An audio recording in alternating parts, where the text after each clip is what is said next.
स्वागत है दोस्तों, मैं मोहम्मद फैजान। 2 सितंबर 2020 को इलाहाबाद हाई कोर्ट ने डॉक्टर कफील की रिहाई के आदेश दे दिए थे और उसके साथ योगी आदित्यनाथ सरकार को फटकार लगाई थी, उत्तर प्रदेश की पुलिस को फटकार लगाई थी। इलाहाबाद हाई कोर्ट ने साफ साफ कहा था कि गैर कानूनी तरीके से डॉक्टर कफील को 200 दिनों तक जेल में रखा गया, गैर कानूनी तरीके से एनएसए लगाया गया था और गैर कानूनी तरीके से उनको गिरफ्तार किया गया था। लेकिन दोस्तों, अब आप उस रिपोर्ट पर भी नजर डालिए कि किस तरीके से इलाहाबाद हाई कोर्ट ने 2 सितंबर को योगी आदित्यनाथ सरकार को फटकार लगाई थी। एनडीटीवी ने अपनी रिपोर्ट में छापा कि इलाहाबाद हाई कोर्ट ने दिया डॉक्टर कफील खान की रिहाई का आदेश। एनएसए के तहत हिरासत को बताया गैर कानूनी। इलाहाबाद हाई कोर्ट ने एनएसए के तहत डॉक्टर कफील को हिरासत में लेने, उसे बढ़ाए जाने को गैर कानूनी करार दिया है। यानी कि इलाहाबाद हाई कोर्ट फटकार लगाता है और कहता है कि गैर कानूनी तरीके से डॉक्टर कफील पर एनएसए लगाया गया था, गैर कानूनी तरीके से उन्हें गिरफ्तार किया गया था। लेकिन दोस्तों, इसी बीच सोचने और समझने वाली बात है, जब गैर कानूनी तरीके से डॉक्टर कफील को गिरफ्तार किया गया था, गैर कानूनी तरीके से उन पर एनएसए लगाया गया था, तो आखिरकार उन अधिकारियों के खिलाफ अभी तक कोई कार्रवाई क्यों नहीं की गई है जिन्होंने डॉक्टर कफील को 200 दिनों तक जेल में रखा। लेकिन दोस्तों, इस पूरे मामले को देखते हुए डॉक्टर कफील ने योगी आदित्यनाथ सरकार के खिलाफ, ऐसे अधिकारियों के खिलाफ, ऐसे पुलिसकर्मियों के खिलाफ शिकायत दर्ज कर दी है। और इस बार डॉक्टर कफील ने शिकायत किसी और से नहीं की है, बल्कि संयुक्त राष्ट्र से की है, यूएन से की है, मानवाधिकार संस्था से की है और पूरी तरह यह खत लेकर योगी आदित्यनाथ सरकार को बेनकाब कर दिया है। और उनका कहना है कि किस तरीके से हिंदुस्तान में, भारत में कुछ सरकारें, भारतीय जनता पार्टी सरकार, गैर कानूनी तरीके से यूएपीए का इस्तेमाल किया जा रहा है। किसी व्यक्ति पर भी एनएसए लगा दिया जाता है, उस व्यक्ति पर एनएसए लगाया जाता है जो इनके खिलाफ अपनी आवाज को बुलंद करते हैं, अपने अधिकारों के लिए लड़ते हैं। ऐसे लोगों को योगी आदित्यनाथ सरकार उनकी आवाज को बंद करना चाहती है। और दोस्तों, इस पूरे मामले की जानकारी किसी और ने नहीं दी है, बल्कि खुद डॉक्टर कफील ने की है। और यहाँ तक कि डॉक्टर कफील ने अपने ट्वीट के जरिए उन लेटर को भी शेयर किया है जिसमें योगी आदित्यनाथ सरकार की शिकायत की गई है। लेकिन अब आप डॉक्टर कफील के उस ट्वीट पर नजर डालिए। To the United Nation human right expert, office of the high commissioner Geneva, thank you all you for urging our Indian government to immediately release human rights defenders who have been arrested for peacefully protesting against CAA and NRC। यानी कि doctor कफील अपने tweet के जरिए योगी आदित्यनाथ सरकार के खिलाफ शिकायत दर्ज करते हैं। और इसके अलावा उन्होंने अपने लेटर को भी साझा किया। आप इन तस्वीरों में देख सकते हैं, आपकी स्क्रीन पर ये लेटर हैं जो डॉक्टर कफील की तरफ से यूएन को भेजे गए हैं और योगी आदित्यनाथ सरकार के खिलाफ शिकायत दर्ज की गई है।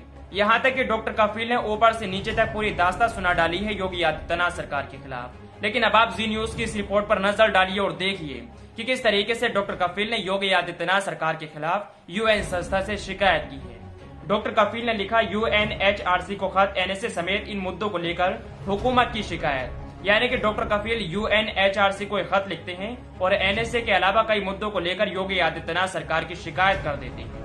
हाल ही में रिहा हुए डॉक्टर कफील ने हिंदुस्तान की कुछ बातों को लेकर United Nation human right commission यानी कि यूएनएचआरसी को खत लिखा है। डॉक्टर कफील ने लिखा कि हिंदुस्तान में नाइत्तेफाकी यानी असहमति की आवाज को दबाकर योगी आदित्यनाथ सरकार एनएसए और यूएपीए जैसे कानून का गलत इस्तेमाल कर रही है और ऐसे लोगों की आवाज को दबाने की कोशिश कर रही है। आप इस खबर में देख सकते हैं कि किस तरीके से डॉक्टर कफील ने योगी सरकार की शिकायत की है और कहा है कि योगी आदित्यनाथ सरकार इंसान की आवाज को दबाने के लिए एनएसए और यूएपीए जैसे कानूनों का गलत तरीके से इस्तेमाल कर रही है, सिर्फ उन लोगों की आवाज को दबाने के लिए जो सरकार के खिलाफ अपनी आवाज को बुलंद करते हैं और अपने अधिकारों के लिए लड़ते हैं। आपने देखा होगा सीएए और एनआरसी में, आपने ये भी देखा होगा कि किस तरीके से उन लोगों को गिरफ्तार किया जा रहा है जिन्होंने योगी आदित्यनाथ सरकार के खिलाफ, नरेंद्र मोदी सरकार के खिलाफ अपनी आवाज को बुलंद किया था। लेकिन दोस्तों, अब आप आगे भी देखिए कि किस तरीके से डॉक्टर कफील ने योगी आदित्यनाथ सरकार की शिकायत की है। उन्होंने अपने खत में योगी की हुकूमत शिकायत करते हुए लिखा कि पुलिस ताकतों का इस्तेमाल करते हुए इंसानी हुकूक के मुहाफिजों यानी कि रक्षकों के खिलाफ दहशतगर्दी और नेशनल सिक्योरिटी एक्ट के तहत इल्जाम लगाए जा रहे हैं। इससे हिंदुस्तान का गरीब और हाशिए पर रहने वाला तबका मुतासिर है।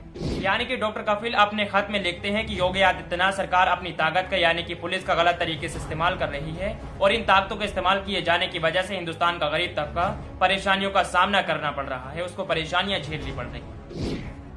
और दोस्तों, इसके अलावा भी डॉक्टर कफील ने योगी आदित्यनाथ की कई सारी शिकायत की है यूएन संस्था से।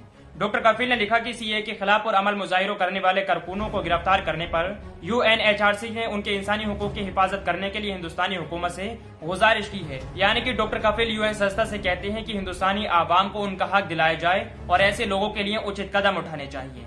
ये प्रशंसनीय है, लेकिन हिंदुस्तानी हुकूमत ने उसकी अपील नहीं सुनी है। और इसके अलावा आखिरी लाइन में लिखा जाता है कि डॉक्टर कफील ने योगी आदित्यनाथ सरकार से ये मांग की थी, ये अपील की थी कि उन लोगों को इजाजत दी जाए अपनी आवाज को उठाने के लिए, सरकार के खिलाफ आवाज को उठाने के लिए, अपने अधिकारों के लिए लड़ाई लड़ने के लिए। लेकिन हिंदुस्तान की हुकूमत ने उनकी कोई अपील को नहीं सुना, बल्कि उस अपील को खारिज कर दिया।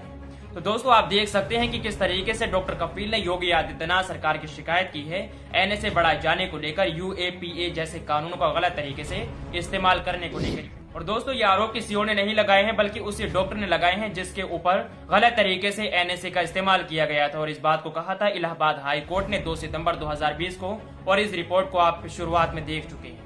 और इसके अलावा डॉक्टर जी न्यूज की रिपोर्ट के मुताबिक डॉक्टर कफील उन सारी बातों का भी जिक्र करती हैं और कहते हैं कि जब मैं जेल में रहा था तो मेरे साथ इंसानों वाला सलूक नहीं किया गया था, कई दिनों तक मुझे टॉर्चर किया गया था, मुझे खाना नहीं दिया गया था। ये सारी बातें खुद डॉक्टर कफील ने भी अपनी जुबान से कही थी। और दोस्तों, इन सारी बातों को लेटर में लिखकर डॉक्टर कफील ने यूएन संस्था को बताया है कि किस तरीके से उनके ऊपर जुल्म किया गया था। तो दोस्तों, आप देख सकते हैं कि किस तरीके से डॉक्टर कफील ने यूएन संस्था से योगी आदित्यनाथ सरकार की शिकायत कर डाली है गैर कानूनी तरीके से कानूनों का इस्तेमाल करने के लिए। और दोस्तों, इस खबर को कई मीडिया संस्था ने लिखा है और कहा है कि किस तरीके से डॉक्टर कफील ने योगी आदित्यनाथ सरकार की शिकायत यूएन संस्था से कर डाली है। नवजीवन ने अपनी रिपोर्ट में लिखा कि यूएन पहुंची कफील खान और सीएम योगी की लड़ाई, मानव अधिकार आयोग को डॉक्टर कफील ने पत्र लिखकर की शिकायत। आगे देखिए, इंडिया.com ने लिखा, कफील खान और योगी की लड़ाई पहुंची संयुक्त राष्ट्र, यूएनएचआरसी को खत लिखकर की ये शिकायत। तो दोस्तों, आप देख सकते हैं कई मीडिया संस्था ने इस रिपोर्ट को छाप दिया है और कहा है कि किस तरीके से डॉक्टर कफील ने योगी आदित्यनाथ की शिकायत कर डाली है यूएन से, संयुक्त राष्ट्र से, यूएनएचआरसी से। उनका कहना है कि किस तरीके से योगी आदित्यनाथ सरकार उत्तर प्रदेश में बैठी भारतीय जनता पार्टी सरकार किस तरीके से उन लोगों की आवाज को दबाने की कोशिश कर रही है जो अपने अधिकारों के लिए लड़ाई लड़ती हैं, जो अपनी आवाज को बुलंद करते हैं। उनकी आवाज को बंद कराने के लिए एनएसए का गलत तरीके से इस्तेमाल किया जा रहा है, यूएपीए का गलत तरीके से इस्तेमाल किया जा रहा है। तो आप देख सकते हैं इस खबर को, इस रिपोर्ट को, लेकिन गोदी मीडिया इस खबर को देखकर बौखला उठी है और ट्वीट कर रही है। तो दोस्तों, आप देख सकते हैं कि किस तरीके से डॉक्टर कफील की लड़ाई और सीएम योगी आदित्यनाथ की लड़ाई यूएन संस्था तक पहुंच चुकी है, क्योंकि डॉक्टर कफील को 200 दिनों तक उत्तर प्रदेश की सरकार ने, उत्तर प्रदेश की पुलिस ने गैर कानूनी तरीके से गिरफ्तार किया था, गैर कानूनी तरीके से उन पर एनएसए बढ़ाया था। इसी वजह से डॉक्टर कफील लगातार योगी सरकार के खिलाफ मोर्चा खोल रहे हैं, उनकी लगातार शिकायत भी कर रहे हैं।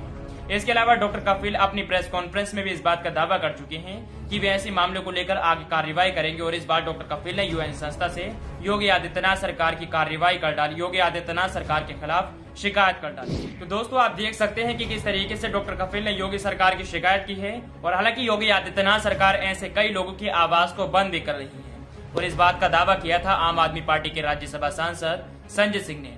आप जानते हैं कि संजय सिंह लगातार योगी सरकार की पोल खोल रही हैं, उनकी हकीकत बयान कर रही हैं प्रदेशवासियों को, लेकिन उनकी आवाज को बंद करने के लिए पहले योगी आदित्यनाथ सरकार ने 13 फर्जी मुकदमे दर्ज कराए और उसके बाद उनके ऊपर देशद्रोह यानी कि राजद्रोह, देश से गद्दारी करने का मुकदमा दर्ज करा दिया था योगी आदित्यनाथ सरकार ने। तो दोस्तों, आप देख सकते हैं कि किस तरीके से उत्तर प्रदेश में कानून व्यवस्था और गैर कानूनी तरीके से कानूनों का इस्तेमाल किया जा रहा है। आपसे अपील है कि इस वीडियो को आगे शेयर कीजिए, हमारे चैनल को सब्सक्राइब कीजिए। धन्यवाद।